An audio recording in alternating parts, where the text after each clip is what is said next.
अंसार रजा, आज की शुरुआत आपसे कर ले अगर इजाजत हो तो पाकिस्तान पे आप दो लाइनें क्या कहना चाहते हैं? सिर्फ दो लाइन ही बोलना है? बोलिए बोलिए। दो लाइन में निपटाना है। अच्छा, दो लाइन में निपटाना है। देखिए, निपटाने के लिए तो उसके लफ्ज़ के आगे जो पाकिस्तान लिखा है ना, तो खाली पाक हटा दो वहाँ से, वहाँ नापाक जोड़ दो। इससे ज़्यादा उसकी और परिभाषा हम नहीं बता सकते कि दुनिया में उससे बड़ा कोई नापाक मुल्क नहीं है। देखिए अमीश जी, हम लोगों के गांव में एक पेड़ जमता है जिसको बेशरम कहते हैं, उत्तर प्रदेश उसको बेहया कहते हैं। अच्छा, जहां लगा दो वहीं उग जाता है वो। वही हाल पाकिस्तान का है। जब सब जगह से पिटा जाता है, बेहुरमती हो जाती है, बेइज्जती हो जाती है, उसके बाद मैं एक बात नहीं समझ पा रहा हूं कि वो दुनिया के सामने किस चेहरे के सामने बैठता है वो। लेकिन हमारे देश में कुछ लोग जब पूछते हैं कि कितने रफेल गिरे, भारत को कितना नुकसान हुआ, तो आपको सही लगता है वो? देखिए, मुझे लगता है अमीश जी कि ये बात देश को समझना चाहिए कि जब मुल्क की बात आए तो 10 गिरे, 20 गिरे, 50 गिरे, ये काउंट नहीं करना। हमने गिराए, ये काउंट करना है। ओके जी, ये काउंट करना। विवेक मैं आपके पास आता हूं और फिर मैं कर्नल साहब के पास जाऊंगा और अब नीचे से बस्ती और मनोज काका के पास आऊंगा। विवेक श्रीवास्तव जी, कितने जहाज गिरे? पाकिस्तान की क्या औकात है अगर हम इकोनॉमी में देखें, अगर हम अर्थव्यवस्था के लिहाज से देखें, अगर हम जीडीपी के लिहाज से देखें, अगर हम एआई के हिसाब से देखें, अगर हम साइंस और टेक्नोलॉजी के हिसाब से देखें, अगर हम खेल के लिहाज से देखें, पाकिस्तान बहुत पीछे है। और जब आप लोग कहते हो कि पाकिस्तान ने कितने जेट गिराए, ये पूछते हो, तो आपको नहीं लगता मैसेज गलत जाता है? देखिए, पहली चीज तो यह है कि वो बहुत छोटा मुल्क है, हमसे एरिया में भी छोटा है, आबादी में भी छोटा है।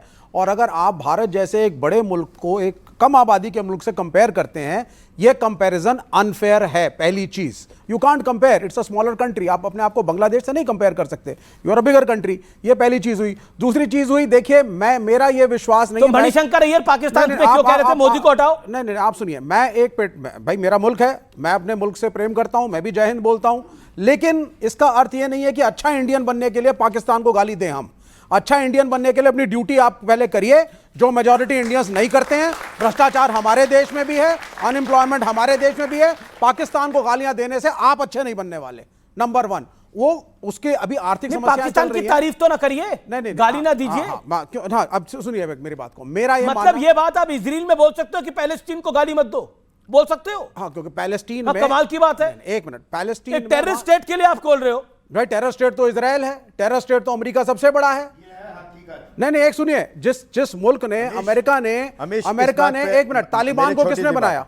10 सेकंड बोल लेता हूं, 10 सेकंड बोलो, फिर आप बोलो। 10 सेकंड सर, फिर उसको 10 सेकंड बोल रहे हैं। ठीक है अमीश जी, 7 अक्टूबर 2023 को इजराइल के सुबह सुबह जाकर के कुछ लोगों ने, हमास के लोगों ने वहां पे 1250 लोग नहीं आतंकी थे।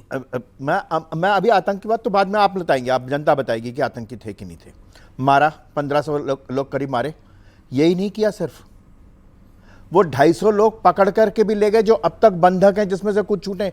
आज भी ये तमाम लोग फिलिस्तीन के बारे में बात करते हैं, झंडा लेके, बैग लेके घूमते हैं। किसी ने नहीं कहा कि बंधक क्यों नहीं छोड़ रहे, किसी ने ये नहीं कहा कि बंधक अब तक क्यों नहीं छोड़े तुमने। अगर किसी देश का कोई नागरिक अगर बंधक है तो वो क्या करेगा? यहां तो एक को 7 लोगों को फांसी हुई थी, 2 लोगों को फांसी होती है तो पूरी भारत सरकार लग जाती है कि फांसी नहीं लगने देंगे हम।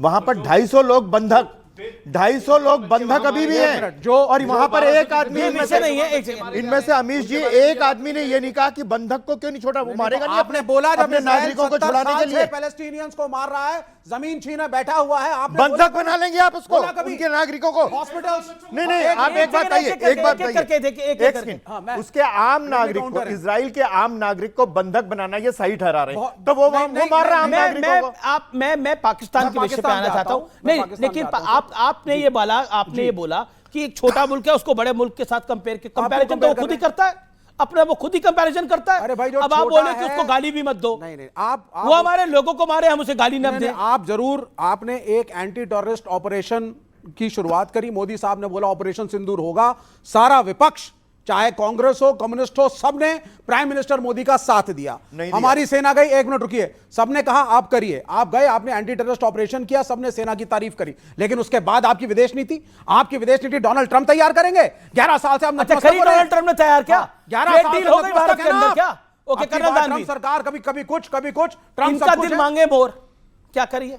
देखिए, अब इनका तो दिल मांगता रहेगा मोर, तो उसके बारे में तो आप कुछ नहीं कर पाएंगे। लेकिन आपने जो बात कही शुरू में कि भाई आप गिनती करेंगे क्या, कि क्या आपके खुद के नुकसान कितने हुए, और उस गिनती करने का मकसद क्या है? मकसद ये नहीं है कि आप कोई एक पब्लिक के साथ में ऑडिट कर रहे हैं और बहुत देश की भलाई के पॉइंट ऑफ व्यू से बात कर रहे हैं।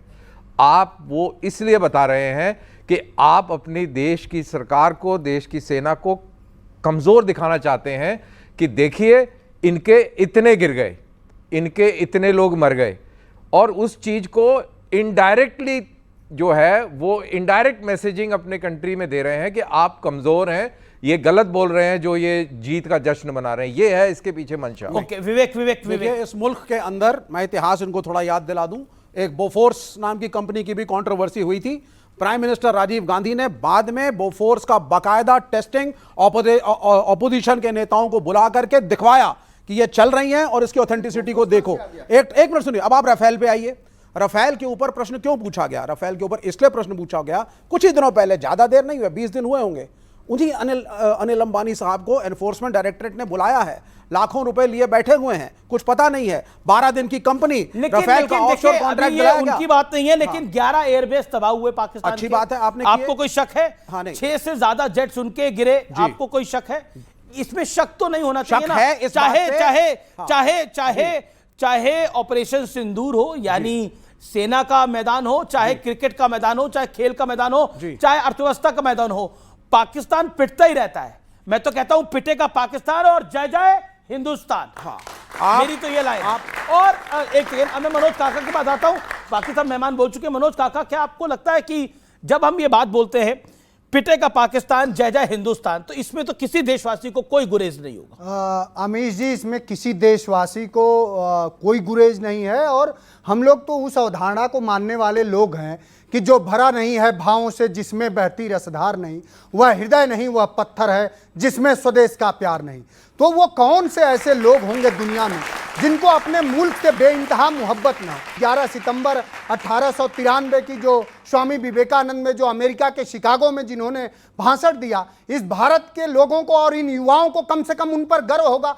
तो हम तो वो लोग हैं जो दुनिया भर के लोगों को पनाह दिए। हमारी विचारधारा क्या है? मानवता की है, इंसानियत की है, सबको, किसी भी पीड़ित को उसको राह देने की है, उसको अपने यहाँ संरक्षण देने की है। रही बात पाकिस्तान की, तो पाकिस्तान परस्त इस देश में कोई अपोजिशन का व्यक्ति नहीं रहा।